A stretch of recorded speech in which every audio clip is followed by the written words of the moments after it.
Hai semua, welcome back to my channel. Dah sekian lama kita tak jumpa, sekarang kita berjumpa lagi. Okey, tanpa membuang masa lagi, hari ni saya nak masak masakan kampung je, which is saya nak masak pucuk labu kuning campur labu kuning masak lemak putih. Okey, my style, East Coast punya style, cara Pantai Timur. Okey, mungkin sama je kot mana-mana tempat. Okey, so inilah bahan-bahan dia. Saya perlukan isi ikan yang dah saya rebus. Saya pakai 3 biji bawang putih, dalam 1 sudu kecil lada hitam dan juga 1 asam keping.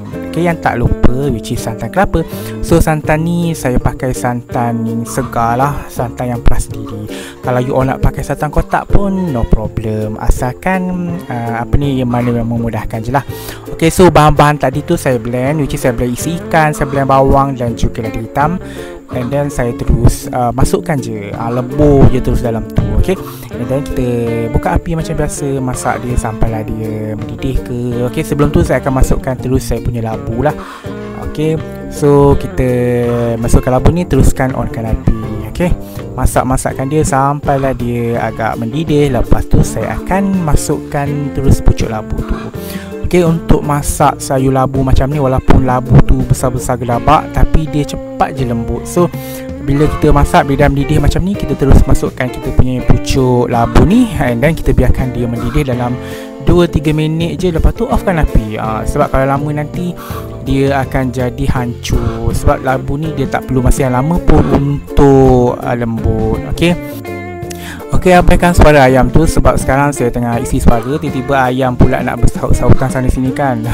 So lupakan aja. Okey, kita fokus pada masakan kita hari ni. Okey, so ni bila dia dah, orang cakap labu tu dah masak, macam saya beritahu tadi itulah, bila kita dah masukkan pucuk dia, kita masakkan dia dalam lebih kurang 3 ke 4 minit macam tu, and then terus offkan api. Okey, senang je, jangan masak lama-lama lah, nanti labu kita ni akan hancur. Walaupun time ni dia keras lagi, bila lama-lama dia dalam kuah panas tu, dia akan jadi lembut.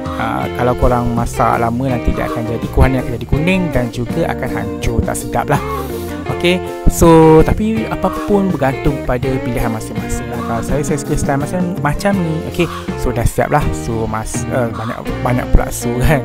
So sekarang ni kita dah boleh hidangkan dia. Okey, so inilah masakannya, masak pucuk labu dan juga sekali dengan labu dia, masak lemak putih. Okey, masak lemak putih lah, memang dia sedap secara macam ni. Okey, so terima kasih telah menonton video saya. Terima kasih, bye.